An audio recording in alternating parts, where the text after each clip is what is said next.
I'd like to introduce our host and psychotherapist for their series, I Am Not Okay, Kim Christing.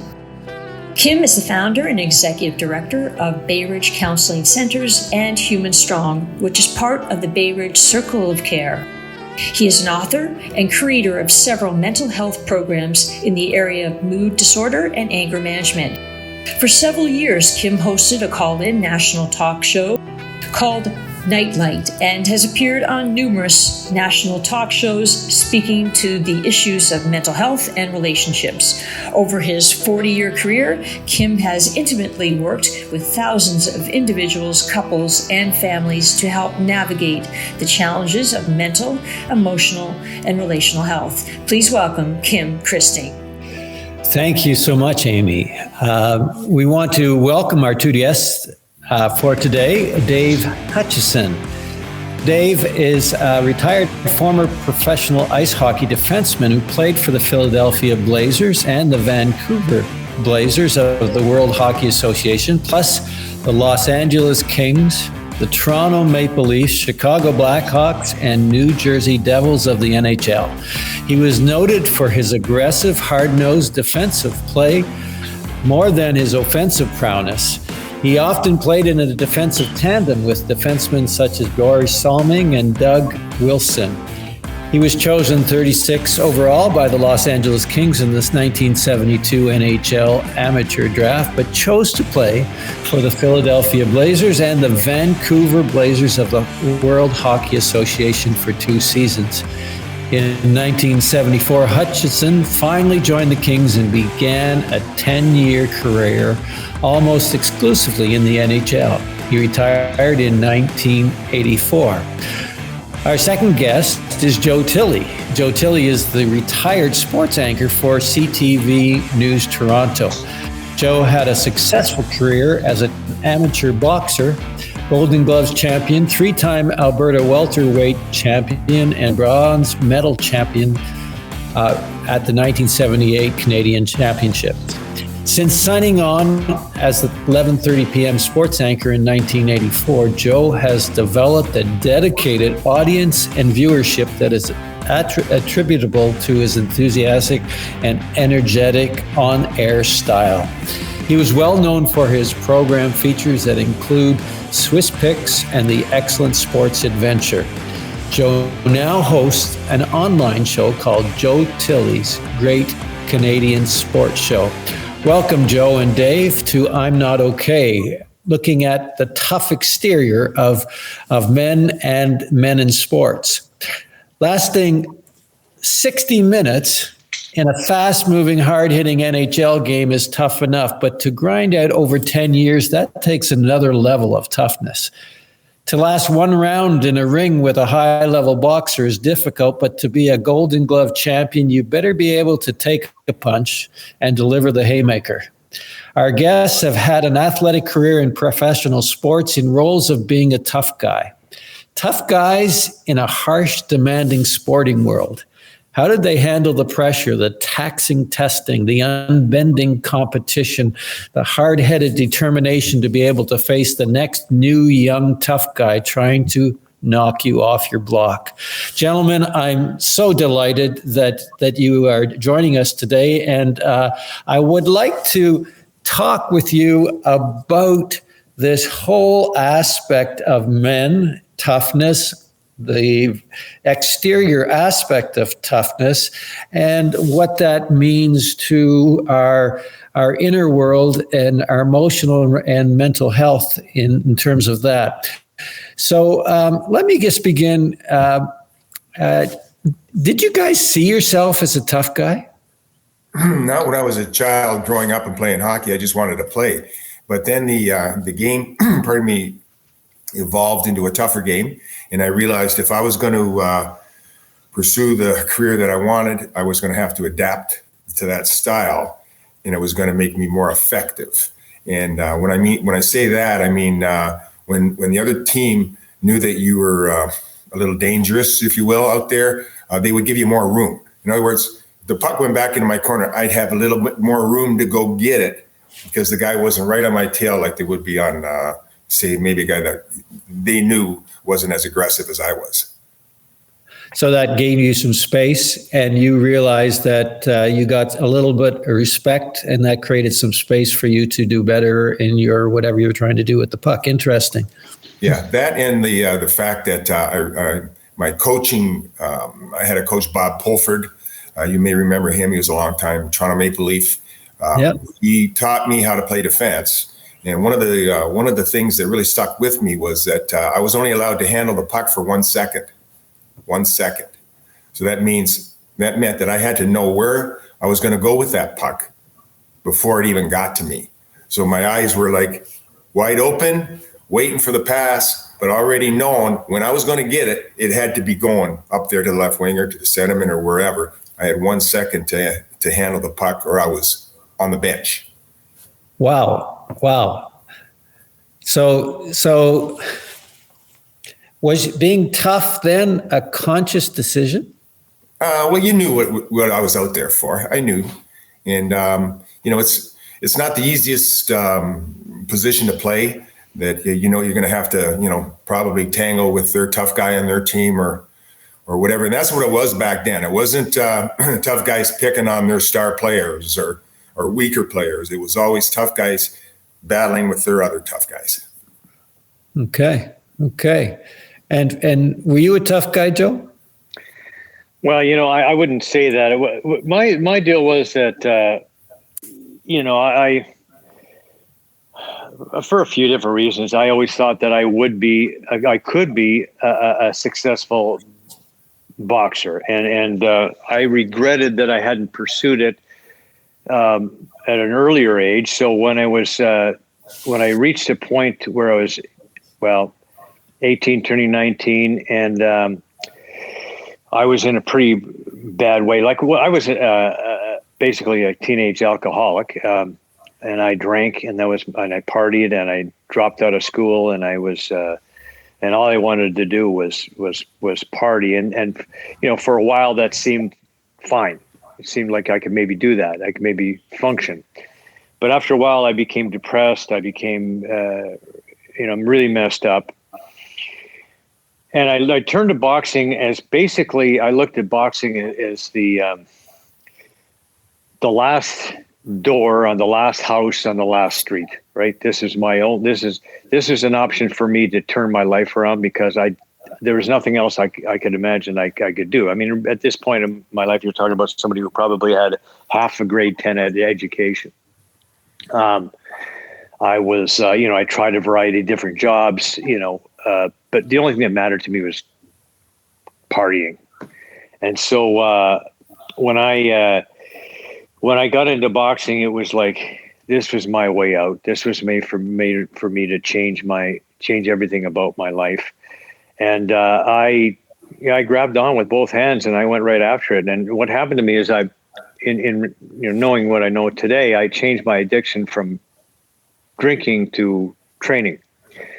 And I would get up, and unfortunately I had a situation. My parents, as the youngest 5 children, they're the only one left at home, and my parents were lenient and let me, kind of have that freedom to live there for nothing, And so I would go in the mornings, and I would, work out. I'd go to the gym and work out in the afternoon, come back home and maybe do some road work, then go back to the gym at night and spar and, get, training from the coaches there at the Native Friendship Center in Edmonton. It's called the Native Boys Boxing Club.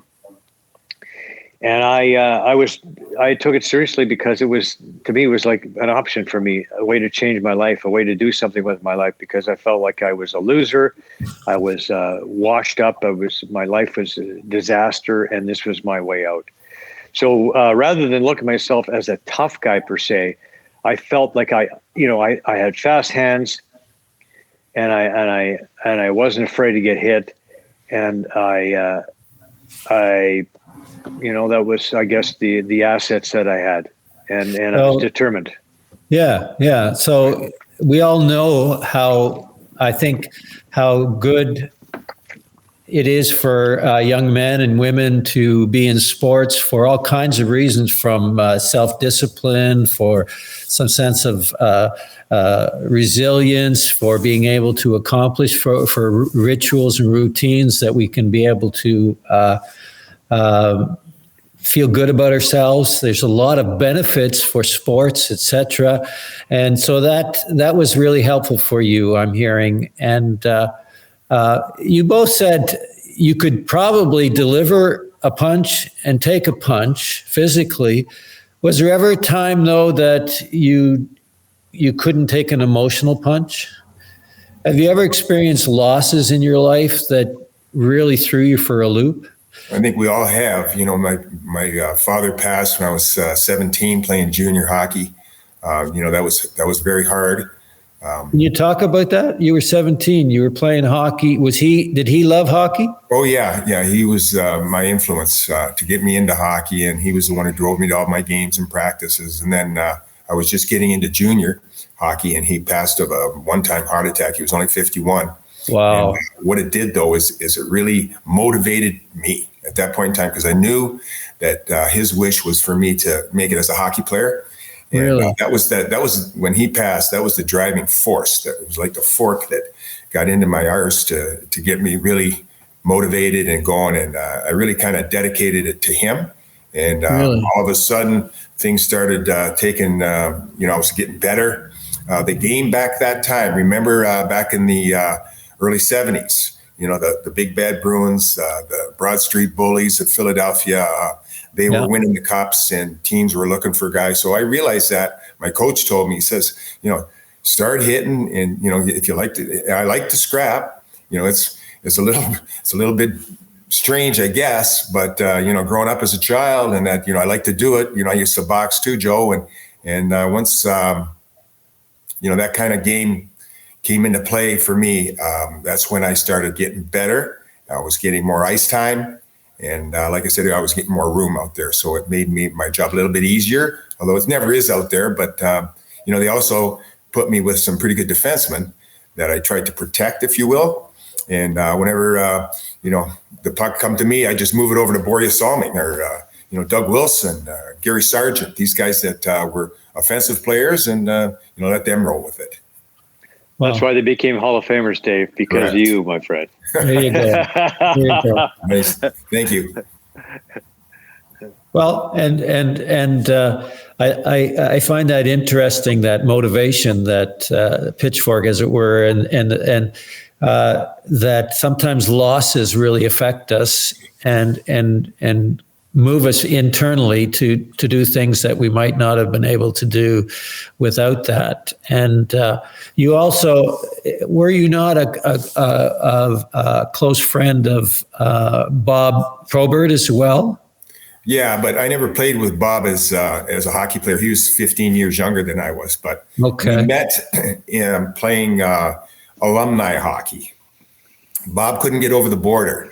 So he lived in Windsor. I live in London area. So he would pick me up, and we go play most of our games. The bulk of them were in Toronto area, whether it be Northern Toronto or Northern Ontario or Eastern. So that's how Bob and I only knew Bob for, 6 or 7 years before he passed, because he died at 45. And wow. So we were good friends, and, I miss him. Do you? How did that affect his death? Affect you as well? Well, it affected all of his friends. Bob was a wonderful person. He had a switch that would flick in a hurry when he was on the ice, but I never saw that away from the game. I never did see him get mad at anybody. He was a joy.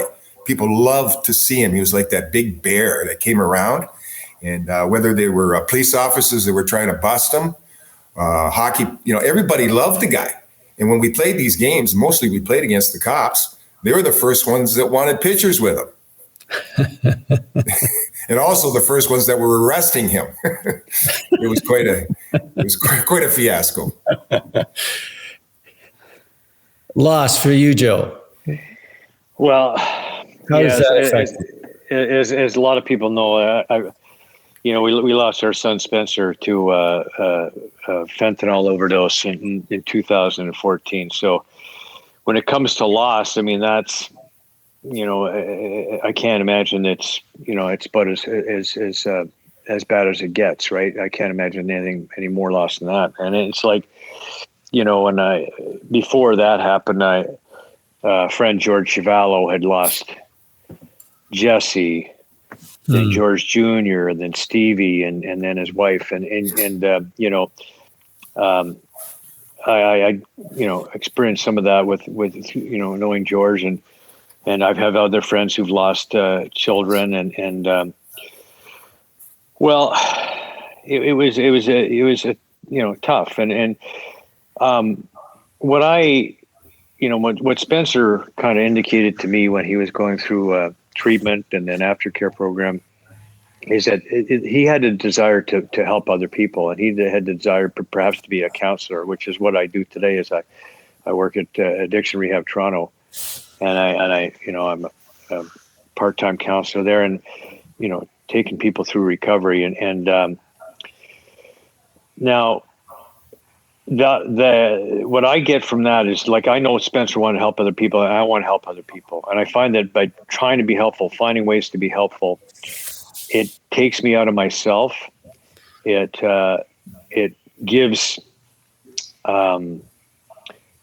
depth and weight to that loss. Like, all of our experiences make us uniquely useful to be of service to other people. That's what I've learned, right? And so when we experience loss and we're able to share that loss, we're able to help other people, other people with their loss. It has gratification, right? It's gratifying. It's good for me. I do believe, in this, this idea that nothing happens by mistake. Things happen for a reason. There's a reason why all this stuff happens. And so the reason for me being who I am and going through what I've gone through and on all that other stuff is because it puts me in a position to be uniquely useful to help other people. I believe that's what my Can I drill down there, Joe? Sorry to interrupt, but when you said it takes me out of myself, what is right? What's that about yourself? Well, myself in terms of, sometimes I'll be in a place where I'm grieving, and I'm down and I feel. Sometimes I'll be in a place where I've got some self-pity. Sometimes I'll be in a place where I'm concerned about what other people think of me. Sometimes I'm in a place where I'm, full of self-doubt or, anything like that. And when I'm, working with another alcoholic or addict or, helping somebody else in that way, that takes me right out of myself. It puts me in a really good place. And, when I have the opportunity to be helpful, I really enjoy it. I love it. And it's kind of what makes my world go around today. And because of that, I think I'm in a really good place today, despite, what I've gone through. And I think when I stop trying to be helpful is when I'm probably going to hit, a wall that, I don't know if I can get through it, but by keeping myself, focused on what I can do, how I can be helpful, instead of weren't thinking about what I've lost, what I don't have. I'm in a much better place that way. And so I'm interested in that. More and more, we're seeing professional athletes who are admitting more outwardly to that they are struggling emotionally, psychologically, from tennis players to gymnasts, etc. And in your looking back at your career, did you ever notice other athletes that were silently struggling inside, but they really did not have a voice to say that they were struggling? I can't say that I really know any. I think hockey players on a whole, they try to be a little more macho. When when we would get a concussion back in our day, nobody ever used that word. You had your bell rung, and you got back out there. The guys today that I see, most of the guys that I play with still are strong, and I know that there are some that are struggling, but most of the guys that I know that I hang around with and so on are pretty strong. And when you talk about the strength, so you're really, I assume, talking about an internal kind of strength and a resilience. Is that right? Yeah, that's true. And you'll see, hockey players will play when they're injured. They're afraid to get out of the lineup, to be honest with you, in case somebody comes and takes their job. But they all play through injuries. And, that's why they have these concussion protocols out there now, because they know the player is not going to admit to having a concussion. He'll rather stay out there and play through it. And that's what we did back in our day. You can imagine how many of us had concussions. We never wore helmets. Right. And so there is a point, Dave, very interesting point, is that the players themselves don't even know that they shouldn't be playing. They don't know that they're hurt, and they don't want to accept that. They just want to get back out next shift. And so that's the mindset. So they don't want to accept it. No. So whenever you talked about addictions as well, we talk about this thing that's very powerful, denial. So professional sports, part of their strength to focus on being successful or the champion or winning can actually hurt you at times. Is that somewhat true? Yeah, absolutely true. Yes. Were you ever in denial, Joe? Oh yeah, for a long time I was in denial. I thought I thought if I really, because of the fact, I told, when I was, 19 years old, and I'm getting into boxing, and I'm not drinking, I'm focusing on training, and I'm able to put the booze away for a period of time, until I hooked up with my old buddies again and went crazy, but then I go back into training again. So I felt I had this ability to put it down for as long as I wanted, but then it got to a point where I couldn't put it down anymore. And so, I would tell myself, and I'd look at myself, you're killing yourself. Basically, your wife's kicked you out. The job is hanging by a thread. Your life is a disaster. What are you going to do? You got to quit drinking. I know I got to quit drinking. And I look at myself and I say, okay, I'm going to quit. But I couldn't make it from work to home without stopping at the bar every time. And so that was the denial that somehow, someday I'm going to muster up the ability to quit when I obviously couldn't. So, the evidence was stacked against me. So finally I had to reach out and say, you know what, I don't think I can do this. And when I was able to say, I don't think I can do this, that's when that denial started to dissolve, my show, I had Jim Thompson on the show this week, and he was talking about, that surrendering process and how important it was to come to terms that I can't do it. I just surrender. Well, yeah. So with those, the professional athlete or those who are striving for such high demand competition and to winning, that a concept of not thinking that I can stop doing it runs contradiction to what is actually required. I mean, I deal with various people, especially from, whether it's businessmen who have became a functional alcoholic because of business luncheons they were required to do, or from police officers and firefighters who are meeting afterwards who are drinking constantly to cope with PTSD or the challenges of their job. And but for them to come to a place of, I don't think I can do this, do you think people come there without them suffering some significant loss. I mean, do you see any people saying, yeah, I need to be smart and not continue down this road because,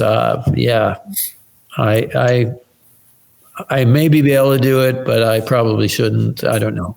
Most of the people that I know that have drinking problems or drug problems are liars.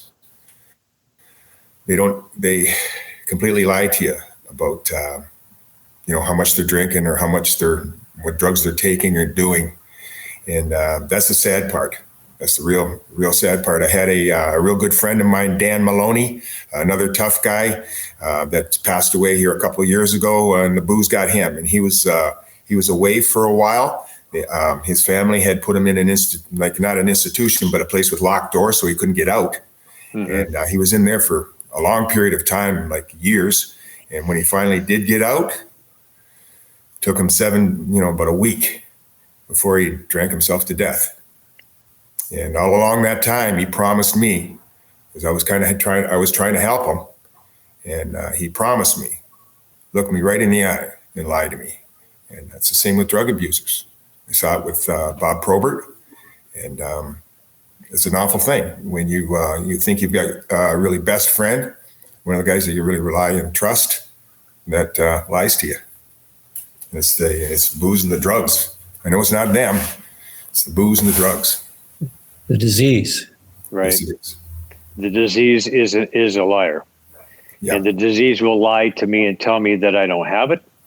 The disease will lie to me and tell me that, oh yeah, you can have one. And the disease will lie and tell me that this time it's going to be different. This time you'll be able to handle it. And the disease will lie to me and tell me that I can't ever have fun in my life again without it. Yeah. And all those things are lies, but I believe it. I believe the liar.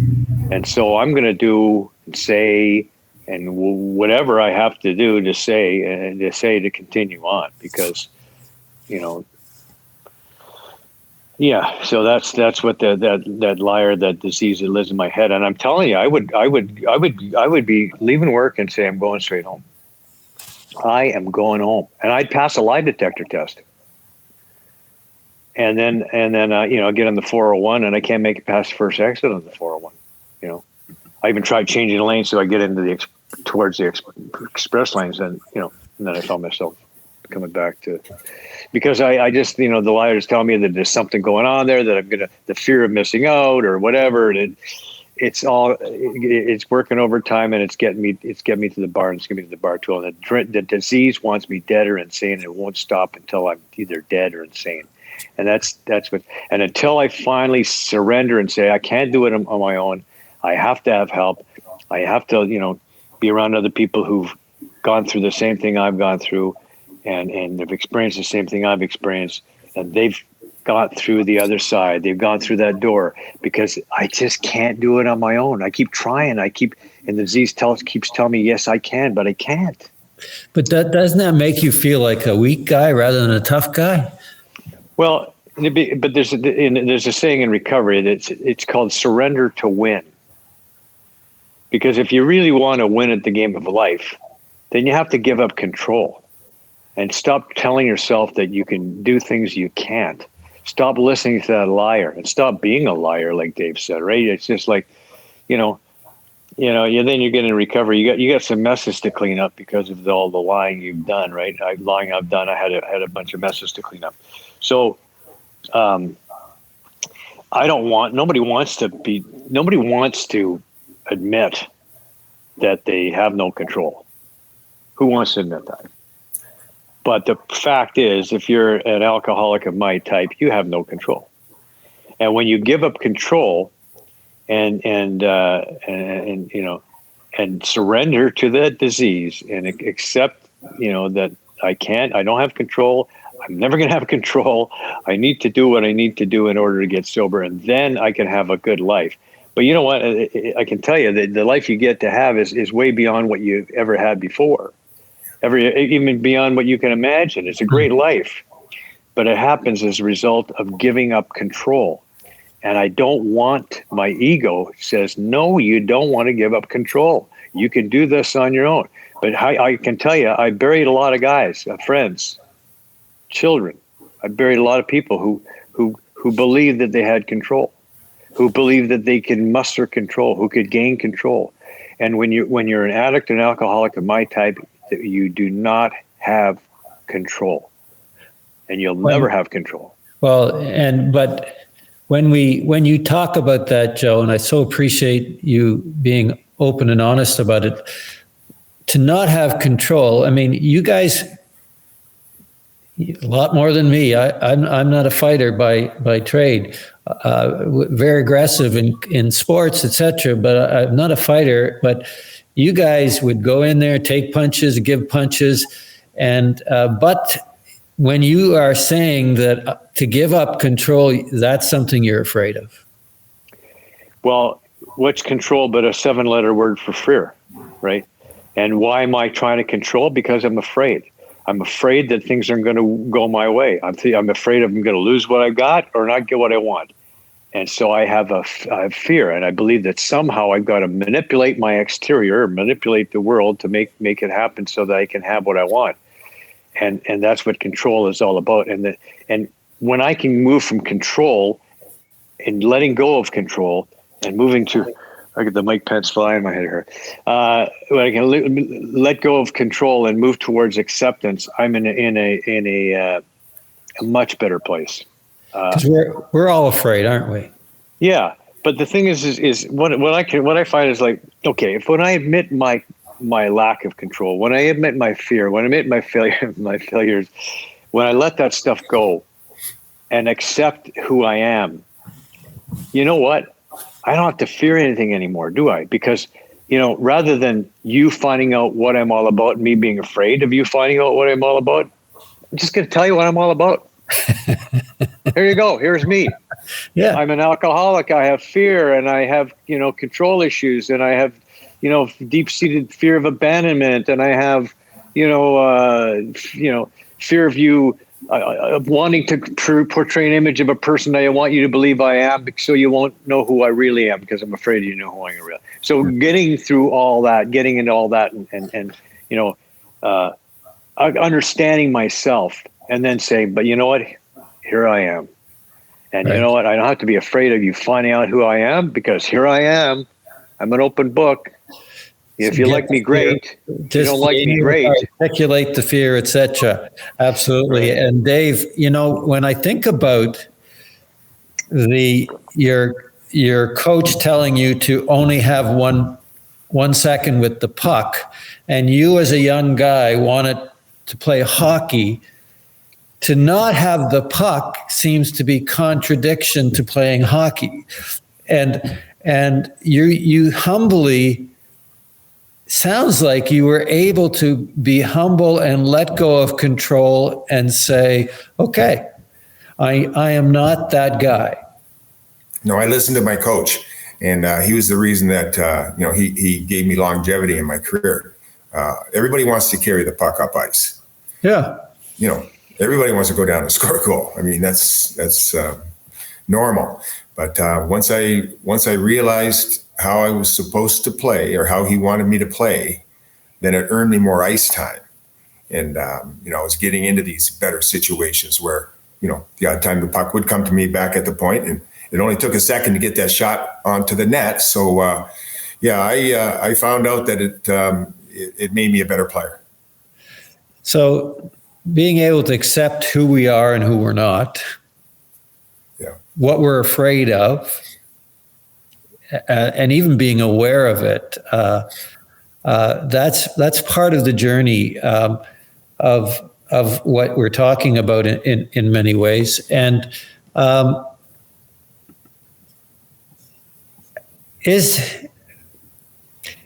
you afraid of anything now? Acceptance, I guess, from people. I got a wonderful wife and family, 5 grandkids. I fear for them. I'm still working. I'm, closing in on 70, but I'm still selling real estate, trying to make sure that, I felt when I retired from hockey, I played 12 seasons of pro, but I felt after I left, I always had that regret that I could have played another year or two. And so that regret still hangs with me now in my other professional career in real estate. And yeah, I could hang them up right now. I just, I want to make sure everybody in my family's cared for and happy. And that's my biggest fear. Is that tied to the thought that you lost your dad early and now you need to make sure you take care of your family? There's a good possibility that is, because when, my father passed, we really didn't have very much. And I was playing at home and living at home because I was playing junior for the London Knights. And I was fortunate to be able to stay with my mother. She would have been alone. And probably does way back inside there that maybe that is the real reason. But, I want to make sure that all my family are well off. And so loss really defines you somewhat. I'd say so, because it was when I lost my father, it was really what catapulted me into really, putting my nose to the grindstone like Joe went through. It's got to come, through your head. And once it did, things started going in the right direction for me. And, and as I look back on life now, I've been fortunate and pretty lucky. Right. And for you too, Joe, loss in many ways defines you.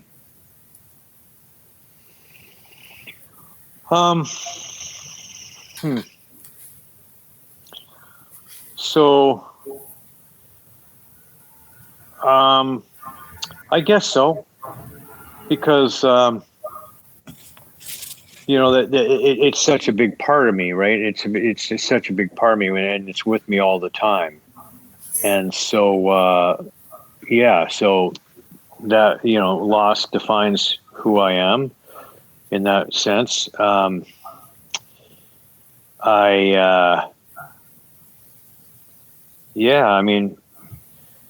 I guess what it does define who I am, but what I kind of prefer to define who I am is to be that guy who can be helpful. And I guess rather than, it's not important that other people know that so much. It's just kind of that I know that and I experience it.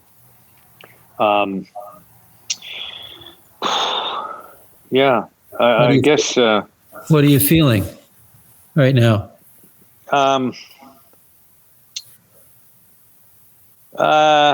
I would say probably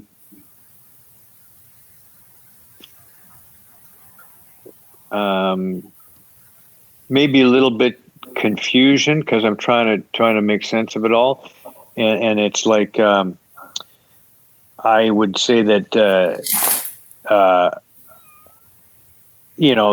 there's sadness mixed with a little bit of fear mixed with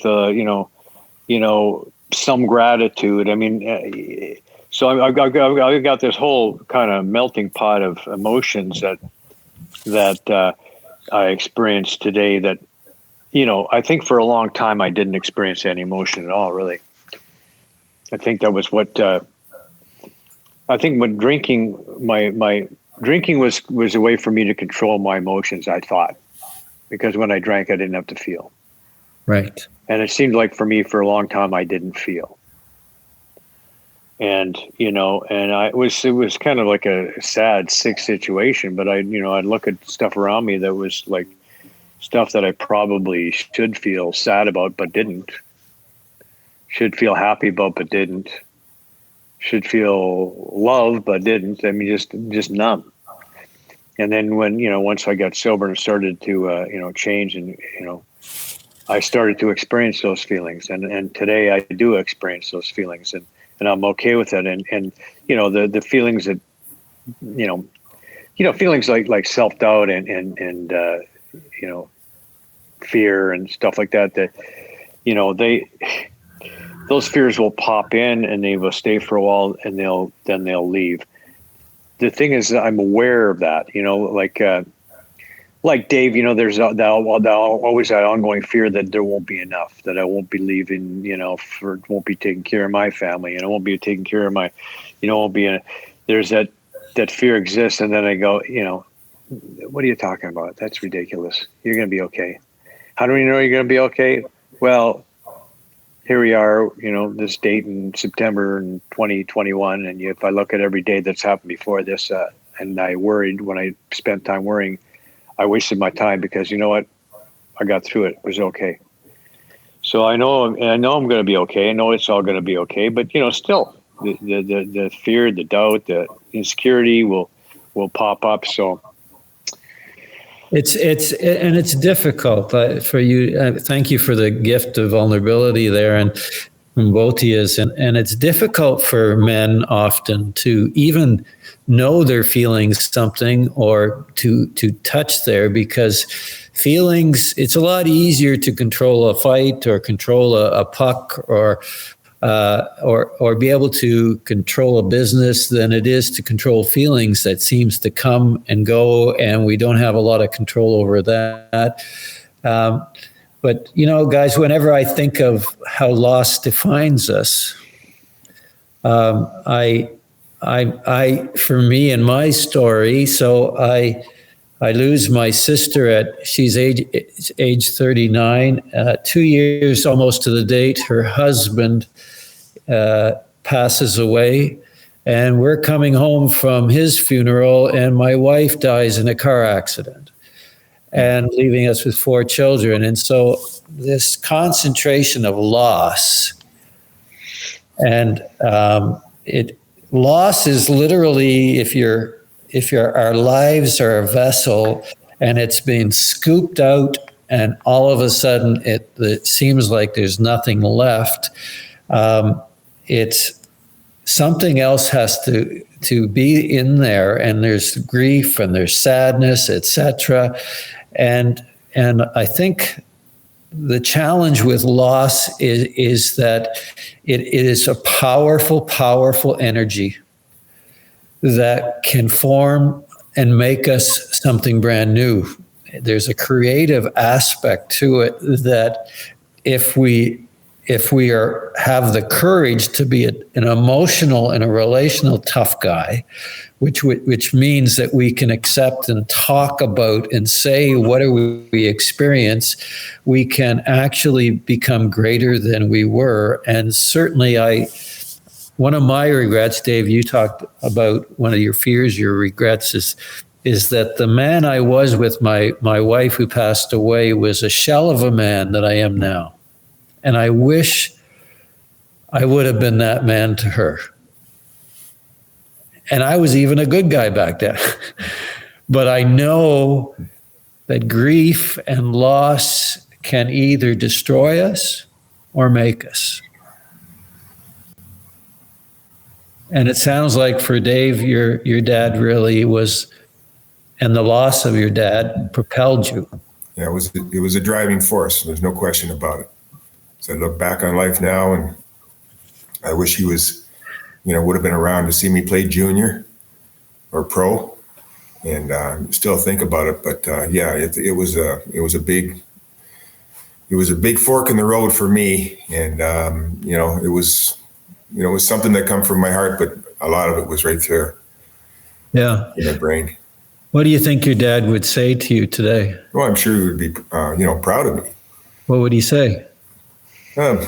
Probably thanks, and for the hard work that I put into it after his passing.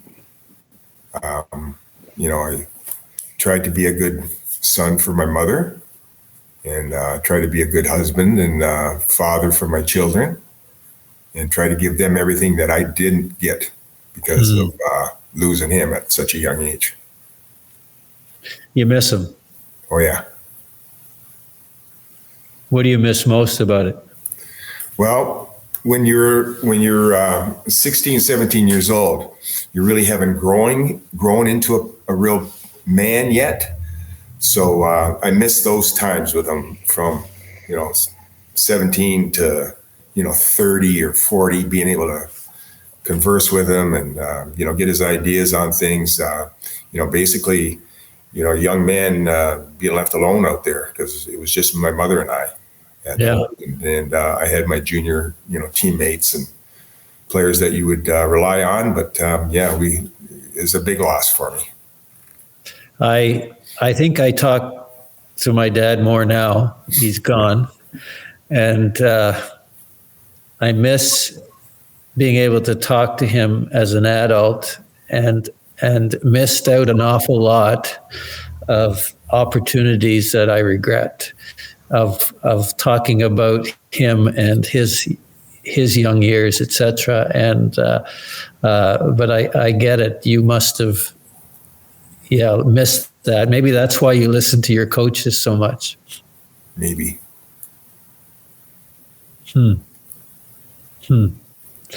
Well, gentlemen, I want to thank you for your time. I appreciate being models for other men that you can. There is the ability to certainly be courageous, and we with athletics certainly honor and love our successful heroes. Certainly back whenever you guys were out there and playing hockey, Dave, I remember those days and so thought of you guys as heroes for many people. And the aspect, though, of that as life goes on, there's not just the ability to tackle the physical world, but more and more our emotional, mental world is calling us to be fighters and warriors and courageous, to be able to deal with the difficult things that happen in life. And I want to thank you for your time. I really appreciate you giving this time for this topic. You are welcome. Thanks for having me. Thank you. Thanks, Thank Kim. you, guys.